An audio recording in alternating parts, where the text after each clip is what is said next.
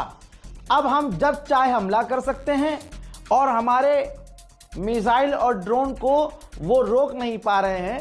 हमें 12 days war जैसा maximum level पर हमला करने की जरूरत नहीं है। हम जितने भी हमले कर रहे हैं सटीक हो रहे हैं और निशाने पर हमारे हमले हो रहे हैं। उन्होंने कहा कि हमारा एक क्लियर प्लान है, 10 दिन से उसी प्लान को फॉलो कर रहे हैं और आगे भी उसी प्लान को हम फॉलो करेंगे। दोस्तों, न्यूयॉर्क टाइम्स ने क्या छापा है आप हैरत करेंगे, देख लीजिए, फुल स्क्रीन पर प्रूफ है। न्यूयॉर्क टाइम्स, अमेरिका के सबसे बड़े अखबार, ने छापा है कि ईरान मजबूती से लड़ रहा है, पूरी ताकत से लड़ रहा है और अपनी मिलिट्री कैपेबिलिटीज दिखा रहा है। ईरान इतनी ताकत दिखा रहा है और इस तरह से लड़ रहा है जैसा अमेरिकी गवर्नमेंट ने सोचा नहीं था, इमेजिन नहीं किया था। और ईरान ऐसा लड़ रहा है कि अभी यह जंग लंबी चलेगी और हमारे और लोग मारे जाएंगे। अमेरिका को इस जंग में इजराइल घसीट कर लाया, नेतन्याहू घसीट कर लाया, यह बात आपको मालूम है। अब आपकी स्क्रीन पर एक और सबूत, अमेरिकी गवर्नमेंट और अमेरिका के जो टॉप के लीडर्स हैं, जो वॉर रूम में हैं, वो हैरत में पड़ गए और फ्रस्ट्रेट हो गए। जी हां, चिढ़ गए जब इजराइल ने ईरान के 30 से 33 ऑयल टैंकरों पर और ऑयल रिफाइनरी पर हमला कर दिया। कल और आज सुबह हमले हुए थे और वॉर रूम में अमेरिका में ये बात छिड़ गई कि अब ये तो और बड़ी जंग हो गई, हमने इतनी लंबी और बड़ी जंग नहीं सोची थी। इजराइल ने मामले को और बिगाड़ दिया है और अब जो ईरान के फ्यूल पर इजराइल ने हमला कर दिया, अब ईरान भी ऐसा ही करेगा। इलाके में जंग बढ़ेगी और ईरान की आवाम जो 1% अभी भी हमारा साथ मांग रही थी या हमारे कहने पर प्रदर्शन कर भी देती, तो अब वो 1% जो भीड़ है वो भी ईरान की गवर्नमेंट के साथ हो जाएगी और इस जंग से नुकसान हमें बड़ा होगा। ये लिखित में है, अमेरिका के अखबारों में छप गया है और डोनाल्ड ट्रंप के खेमे में उथल पुथल हो रही है। सोचिए 32,000 अमेरिकियों को अमेरिका मिडिल ईस्ट से निकाल चुका है और अभी भी इनका ऑपरेशन भागो चल रहा है। उधर सऊदी अरब ने फिर से ऐलान किया है कि हमने ईरान के 2 और ड्रोन इंटरसेप्ट किए हैं। व्हाइट हाउस ने कंफर्म किया है कि हमारी टेबल पर अभी भी ऑप्शन मौजूद है कि ईरान में हम जमीनी सेना उतारें। उधर ईरान इंतजार कर रहा है कि मुन्ना आओ तो सही एक बार, ऐसा स्वागत करेंगे कि किलोमीटर के हिसाब से ठोके जाएंगे। ईरान इराक के बॉर्डर पर अमेरिका ने एक खतरनाक रडार लगाया हुआ था। आप देखिए हर जगह इस गुंडे ने अपने रडार लगाए हुए थे ईरान की हर मूवमेंट को चेक करने के लिए। कितनी तैयारी थी अमेरिका की, पुरानी, बहुत पुरानी तैयारी थी। इमेज आपके सामने लगा रहा हूं, ये देखिए भाई, इमेज में साफ नजर आ रहा है वीडियो में कि ईरान ने उस जो रडार था उसको भी तबाह कर दिया। देखिए ड्रोन जाता है, ये ड्रोन फुटेज है, ड्रोन के अंदर कैमरा लगा हुआ है। इराक ईरान के बॉर्डर पर अमेरिका का जो रडार है वो सीधा जाता है और सही टारगेट पर हिट होता है और रडार को तबाह कर देता है। सऊदी अरब में अमेरिकी बेस पर जो हमला हुआ ईरान का, तो यूएसए ने कंफर्म किया कि वो घायल था। इलाज के दौरान उसकी मौत हो गई है। इसी के साथ ऑफिशियली अमेरिका ने एक्सेप्ट किया है कि 7 मौतें अमेरिकी फौजियों की इस जंग में हमारी हो चुकी है। उधर यूएई के राष्ट्रपति ने डोनाल्ड ट्रंप से फोन पर बात की है।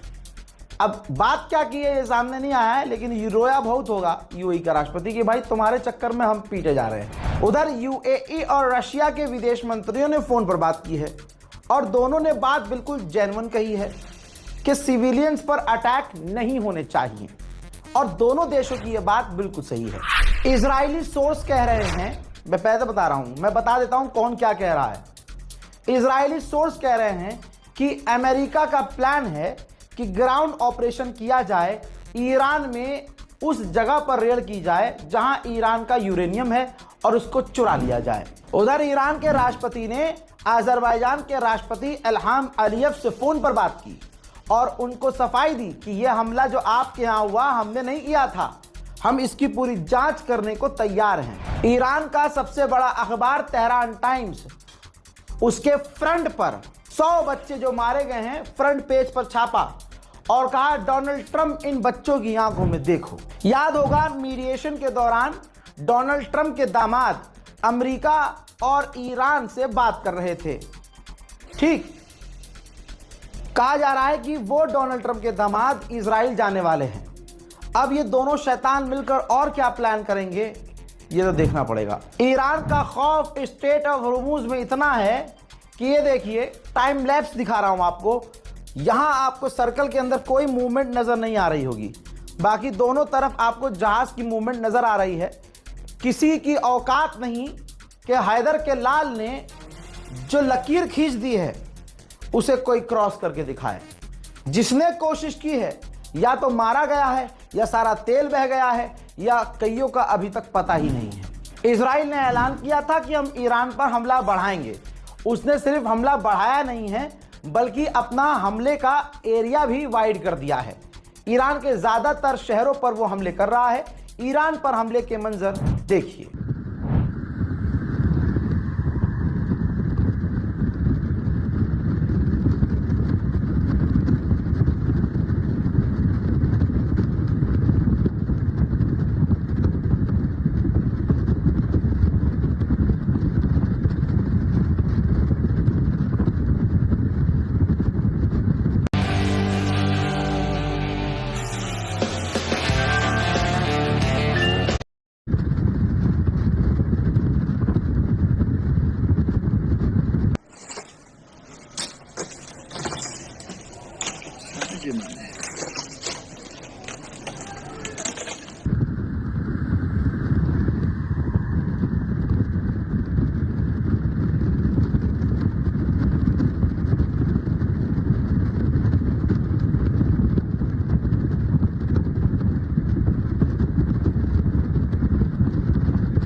अब ये कह देना कि इजराइल पर हमले नहीं हो रहे हैं, ये बहुत बड़ी नाइंसाफ़ी है।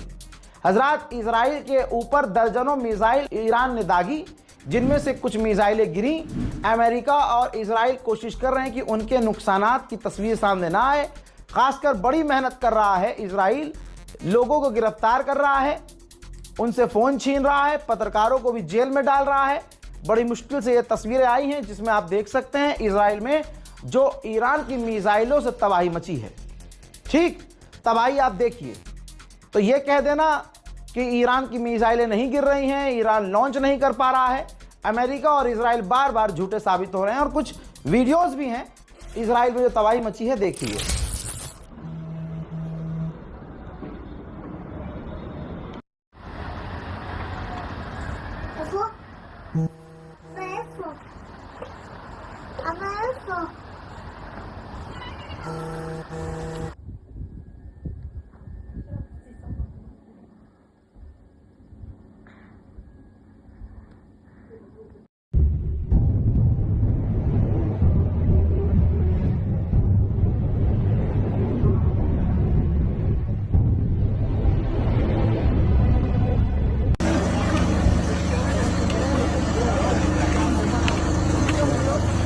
So that's not the one we donated because it's big.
फिलहाल के इस रिपोर्ट में इतना ही। जय हिंद।